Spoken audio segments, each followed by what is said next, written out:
আলহামদুলিল্লাহ সুম্মা আলহামদুলিল্লাহ। মুহতারাম মুকাররম কাবিল ইহতিরাম হযরত মুসলিয়ান ইকরাম,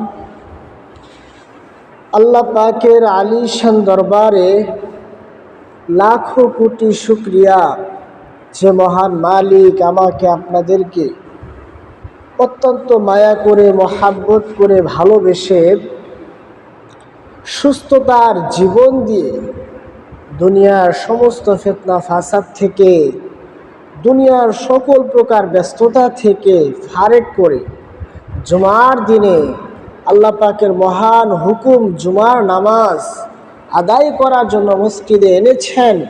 এই জন্য আমরা সকলে দিল থেকে দিলটাকে উজাড় করে সেই মালিকের দরবারে শুকরিয়া আদায় করি, সকলে বলি আলহামদুলিল্লাহ।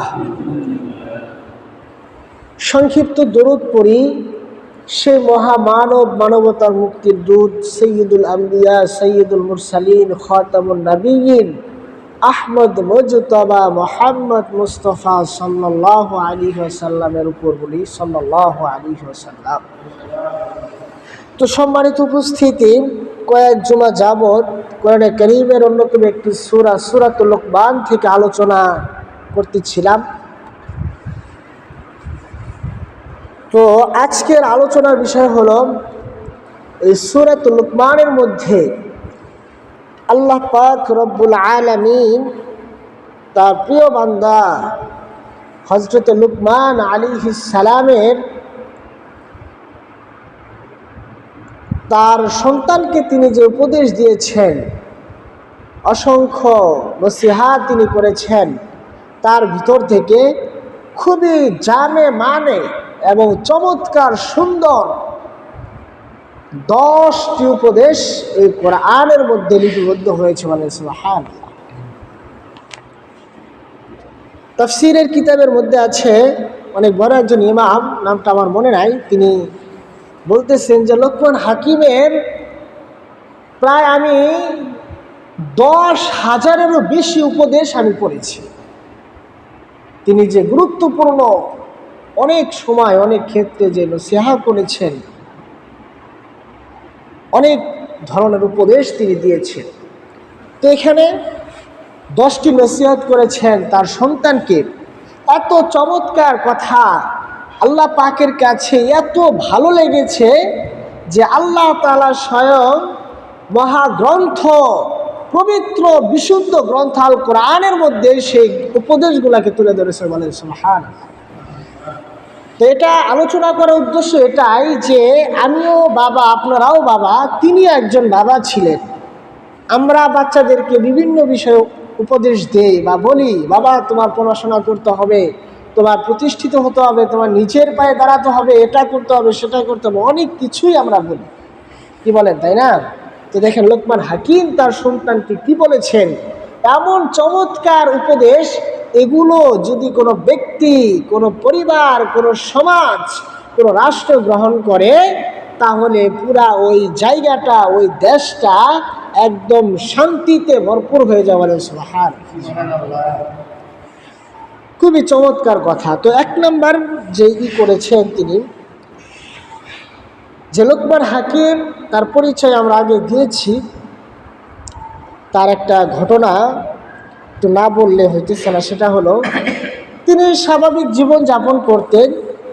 অনেক সময় তিনি ছাগল চড়াইতেন, রাখালগিরি করেছেন। তো পরে একদিনের ঘটনা, তিনি একটা মজলিসে, একটা জনসম্মুখে তিনি কথা বলতেছেন, অনেক চমৎকার সুন্দর সুন্দর কথা। সবাই যেহেতু জানে যে তিনি একজন হাকিম, প্রজ্ঞাময় ব্যক্তি, অনেক জ্ঞানী ব্যক্তি, তার কথার অনেক মূল্য, অনেক ওজন, ওয়েট তার কথার। তো এই জন্য অনেক দূর দূরান্ত থেকে মানুষ তার কাছে আইসা ওয়াজ নসিহত শুনতেন। তো এরকম একদিনের ঘটনা তাফসীরে মারিফুল কোরআনের মধ্যে এসেছে যে তিনি ওয়াজ করতেছেন। তো এই ওয়াজের মাঝখানে একজন ব্যক্তি দাঁড়িয়ে তাকে জিজ্ঞাসা করলেন যে আপনি কি ওই ব্যক্তি যাকে আমি অমুক বাগানে ছাগল চড়াইতে দেখেছি? তিনি বললেন, হ্যাঁ আমি ওই ব্যক্তি। তো তাকে জিজ্ঞাসা করতে, তাহলে আপনি এত বড় কেমনে হলেন, আপনার এত জ্ঞান, আপনি এত বুজুর্গ, আল্লাহর কাছে এত প্রিয় কিভাবে হলেন আপনি? তো ওই সময় তিনি বলেছেন যে আমি সব সময় সত্য কথা বলি। কি বলেছেন?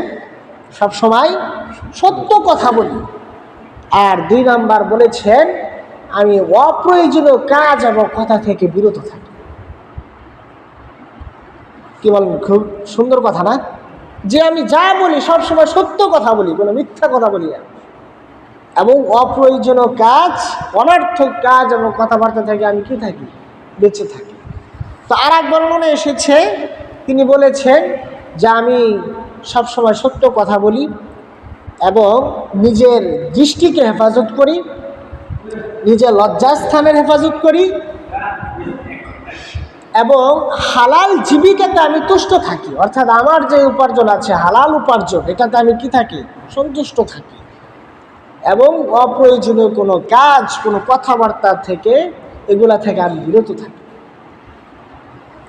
আর একটা বলছেন যে প্রতিবেশীর প্রতি খেয়াল রাখা, প্রতিবেশীর সাথে ভালো ব্যবহার করা, প্রতিবেশীর খেয়াল করা। এরকম বেশ কিছু কথা বলেছেন যে এগুলা করার কারণে আমি আল্লাহ পাক আমাকে এত সম্মান দিয়েছেন, এত কিছু দিয়েছেন। এই জন্য আসলে প্রত্যেকটা কথা এমন যে এগুলার যে ব্যক্তি গ্রহণ করবে সেও আল্লাহর কাছে অনেক দামি হবে, ঠিক কিনা? এই জন্য যে তিনি এত একজন দামি ব্যক্তি যে তার নাম সরাসরি কোরআনে কারিমের মধ্যে আল্লাহ পাক সরাসরি নামই উল্লেখ করে দিয়েছে, বলেন সুবহানাল্লাহ। তো দেখেন আল্লাহ পাক কিভাবে বলেছেন।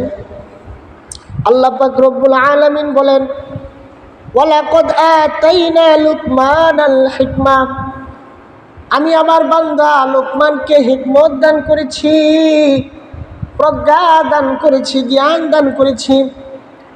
আনিশকুর লিল্লাহ, যাতে করে সে আমার শুকরিয়া আদায় করে। ওয়া মান ইয়াশকুর ফাইন্নামা ইয়াশকুরু লিনাফসি, আর যে ব্যক্তি শুকরিয়া আদায় করে সে তো নিজের কল্যাণের জন্যই শুকরিয়া আদায় করে। ওয়া মান কাফারা, আর যে কুফরি করে, নিয়ামতের অশুকরিয়া করে, ফাইন্নাল্লাহা গনিয়্যুন হামিদ, নিশ্চয় আল্লাহ তাআলা হলেন বেনিয়াজ, আল্লাহ তাআলা হলেন মুখাপেক্ষী, আল্লাহ তাআলা হলেন প্রশংসনীয়। বলেন সুবহানাল্লাহ। তো এখান থেকে কয়েকটা বিষয় যে আল্লাহ পাক বলে আমি লোকমানকে হিকমত দান করেছি, জ্ঞান প্রজ্ঞা দান করেছি। তার এখান থেকে বোঝা গেল যার জ্ঞান আছে, প্রজ্ঞা আছে, সে আল্লাহর শুকরিয়া আদায় করে। বলেন সুবহানাল্লাহ। এক কথা। আর একটা হলো যে শুকরিয়া আদায় করে সেই জ্ঞানী। বলেন সুবহানাল্লাহ। সামাজিকভাবে বা বাহ্যিকভাবে একজন ব্যক্তি অনেক বুদ্ধিমান হতে পারে, কিন্তু সে আল্লাহর হুকুম আহকাম মানে না, আল্লাহর শুকরিয়া আদায় করে না, আল্লাহ পাকের বিধিবিধান মানে না। সে বাহ্যিকভাবে জ্ঞানী হতে পারে, কিন্তু আল্লাহর দরবারে সে কি নাই? জ্ঞানী। কারণ যে জ্ঞানী হবে সে অবশ্যই কি করবে? আল্লাহ পাকের শুকরিয়া আদায় করবে, আল্লাহ পাকের বিধিবিধান মানবে। তো আল্লাহ পাক এই জন্য আরো ক্লিয়ার করে দিয়েছেন, যে ব্যক্তি শুকরিয়া আদায় করবে, যে ব্যক্তি আমার বিধিবিধান মানবে, সে কেবল যেন নিজের কল্যাণের জন্যই করলো। বলেন সুবহানাল্লাহ। এর আগেও বলেছি যে আল্লাহ পাক আমাকে আপনাকে হুকুম করেছেন নামাজ পড়তে, নামাজ পড়লে আল্লাহ পাক পুরস্কার দিবেন, না পড়লে আল্লাহ পাক কি দিবেন? শাস্তি দিবেন। তাহলে আমি যদি, কারণ শুকরিয়া আদায় 2 ধরনের, একটা হলো কওলান, একটা হলো আমালান। একদম মুখের শুকরিয়া আদায় করা, আমার একটা ভালো অবস্থান হয়েছে বা ভালো কিছু পেয়েছে আলহামদুলিল্লাহ, মুখে উচ্চারণ। আর একটা হলো যে আল্লাহ পাক যে আমাকে ভালো রেখেছেন এই জন্য আল্লাহ পাকে বেশি বেশি ইবাদত করা, আল্লাহ পাকের হুকুমগুলো মানা। তো একটা হলো আমলের শুকরিয়া, যে আল্লাহ পাকের হুকুম আহকামগুলো মানা, আর একটা হলো মৌখিক শুকরিয়া। তো আল্লাহ পাক হুকুম করেছেন, নামাজ ফরজ করেছেন, নামাজ পড়লে আল্লাহ পাক সওয়াব দিবেন, ভালো অবস্থান দিবেন, জান্নাত দিবেন। এখন কেউ যদি নামাজ আদায় না করে, আল্লাহ পাকের হুকুমকে অমান্য করলে, তাহলে আল্লাহ পাক কি দিবেন? শাস্তি দিবেন। তাহলে কোনো ব্যক্তি যদি আল্লাহ পাকের হুকুম মানে শুকরিয়া আদায় করে, তাহলে নিজের কল্যাণের জন্যই করলো, কি বলেন, তাই না? আল্লাহ পাক শাস্তি দিবেন না। আর যে শুকরিয়া আদায় করবে না, আসলেই আল্লাহ পাক এত মহান, তার যে শান শৌকত, তার যে মর্যাদা, আমরা যত কিছু করব এতে আল্লাহর কোনো কিছু না, লাভ আমার আর আপনার। আল্লাহ পাক তো তিনি তার সামনে আছেন, আল্লাহ পাক হুকুম করেছেন বিশেষভাবে, ওটা করলে আল্লাহ পাক আমাকে আপনাকে ভালো জায়গা দিবেন, ভালো অবস্থান দিবেন, ভালো একটা স্থান দিবেন। তো এই জন্য মহতারাম হাজিরিন, এই জন্য আল্লাহ পাক বলে কেউ যদি আমার শুকরিয়া আদায় না করে, কেউ যদি আমার বিধিবিধান পালন না করে, আমার কোনো কিছু যায় আসে না। আমার খুদাগিরি, আমার রবগিরি, আমার রুবুবিয়াতের মধ্যে কোনো কমতি হবে না, আমার খুলুকিয়াতের মধ্যে কোনো কি হবে না, কমতি হবে না, ক্ষতি ওরই হবে। আল্লাহ পাক এই জন্য বলে দিয়েছে আমি তো বেনিয়াজ, আমি তো অমুখাপেক্ষী। আবার আপনার কোনো কিছু করতে হইলে অনেক কিছুর প্রয়োজন হয়, অনেক জিনিসের সম্মুখীন আমরা হই, ঠিক কিনা? কিন্তু আল্লাহ পাক যখন যা ইচ্ছা করেন, ফাআলুল লিমা ইউরিদ, যখন যা ইচ্ছা করেন তখন বলে কুন ফায়াকুন, কুন বলে হয়ে যায়, বলে সুবহানাল্লাহ।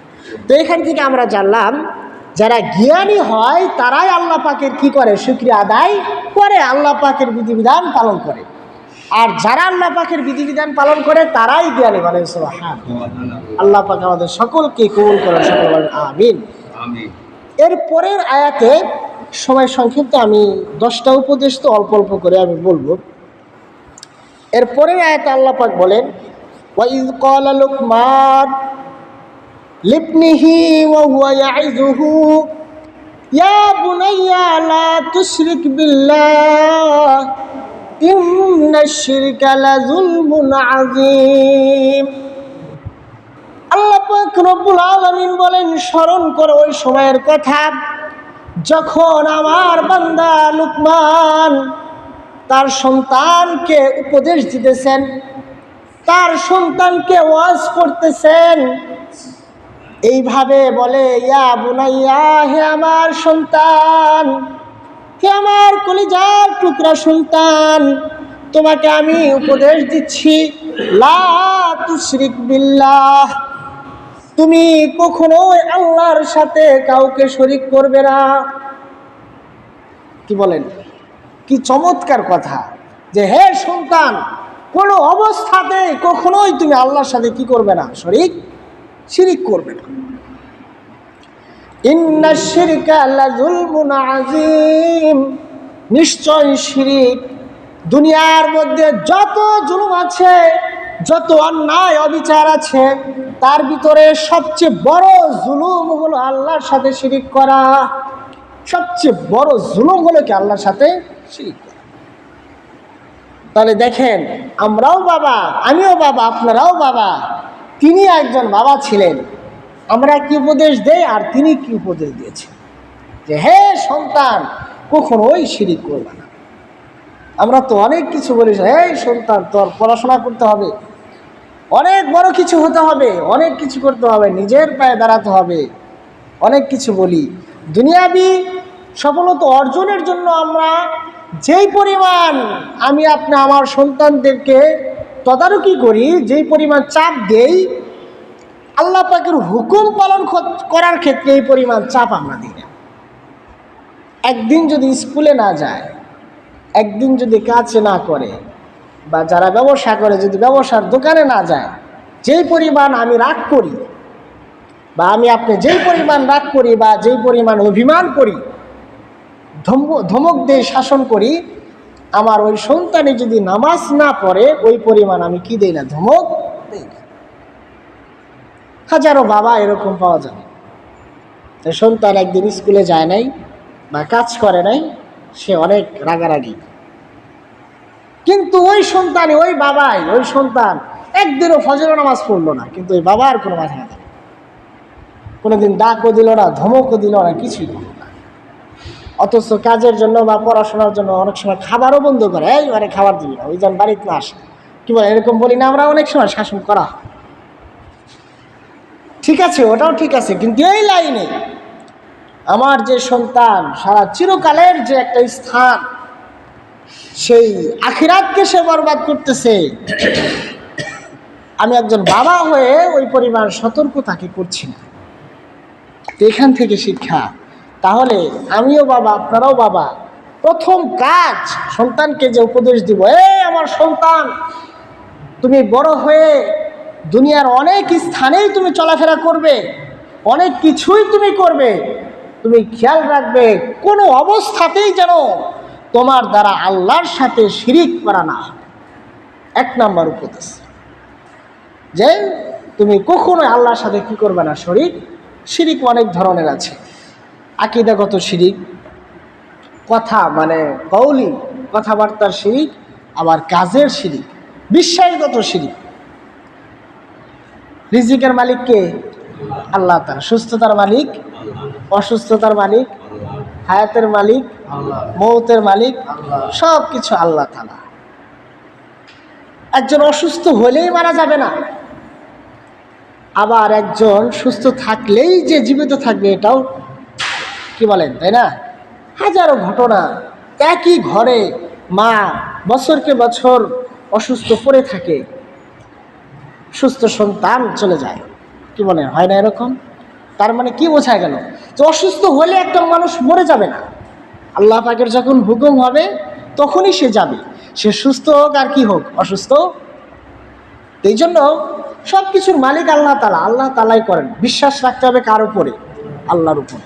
আল্লাহ যেভাবে চলতে বলেছেন ওইভাবে চলতে হবে, এটা হলো বিশ্বাসগত। যে আমার চাকরি, আমার ব্যবসা বাণিজ্য এটাই সব কিছু না, রিজিকের মালিক তো আল্লাহ তাআলা। এরকম হাজারো চাকরিজীবী আছেন, নিয়ে আছেন যে কামাইতেছে করতেছে কিন্তু আর এক দিক দিয়ে যাইতেছে। তাহলে কি হলো? আপনি মাসে 2 লক্ষ টাকা বেতন পান, কিন্তু একটার পর একটা লাইগায় থাকে, সব জায়গায় আরও ঘাটতি থাকে, তাহলে কি হইল? তো এই জন্য রিজিকের মালিক আল্লাহ তাআলা, আল্লাহর উপর আস্থা রাখতে হবে যে আল্লাহ আমার এই রিজিক, আমার এই ব্যবসা, আমার এই চাকরি এগুলাই যথেষ্ট না। এই জন্য সবসময় আল্লাহর কাছে দোয়া করে, আল্লাহ তুমি হালাল রিজিকের ফয়সালা করে দাও। হালাল আমার এই চাকরিও হতে পারে, আমার ব্যবসাও হতে পারে, যেখান থেকে হোক হালাল রিজিকের ফয়সালা করো, এবং আমার রিজিকের মধ্যে তুমি কি দাও? বরকত। কারণ আল্লাহ পাক যদি বরকত দেন তাহলে অল্পতেই আমার অনেক কিছু হয়ে যাবে, ঠিক কিনা? আর আল্লাহ পাক যদি বরকত না দেন আমার অনেক হলেও কিছু হবে না। দেখবেন কোন দিক দিয়ে কত ধরনের কি হয়ে যাবে।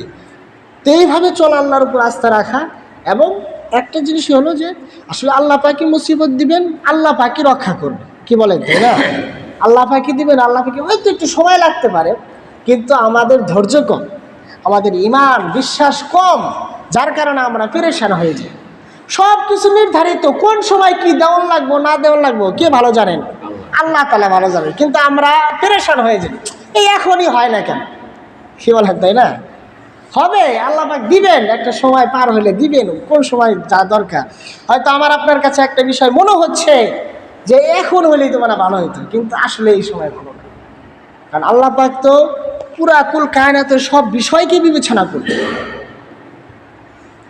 এই জন্য কোরআনে একটা আয়াত আছে যে আসলে বান্দা যেটাকে ভালো মনে করে অনেক সময় সেটা ভালো না, আল্লাহ পাক যেটাকে ভালো মনে করেন সেটাই কি ভালো। এই জন্য আমাদের ধৈর্য ধারণ করতে হবে, স্থানকাল পাত্র ভেদে আমাদের কাজ করতে হবে, আল্লাহর কাছে কি করতে হবে? দোয়া করতে হবে।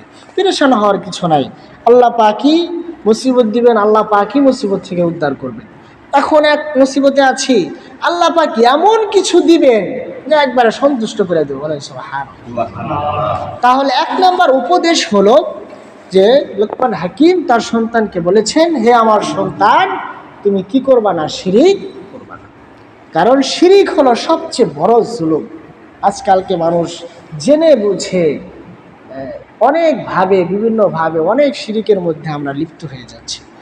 আল্লাহ পাক আমাদের সকলকেই সকল প্রকার বিশ্বাসগত কথাবার্তা এবং আমালান সকল প্রকার শিরিকি থেকে আমাদের সকলকে হেফাজত করে, সকলে বলেন আমিন। খাঁটি ঈমান, খাঁটি আমল নিয়ে কবরে যাওয়ার তৌফিক দান করে, সকলে বলেন আমিন। ওয়া আখিরু দাওয়ানা আলহামদুলিল্লাহি রাব্বিল আলামিন। আজকে এই পর্যন্তই, সামনে আলোচনা হবে ইনশাআল্লাহ। কোনো কথা আছে?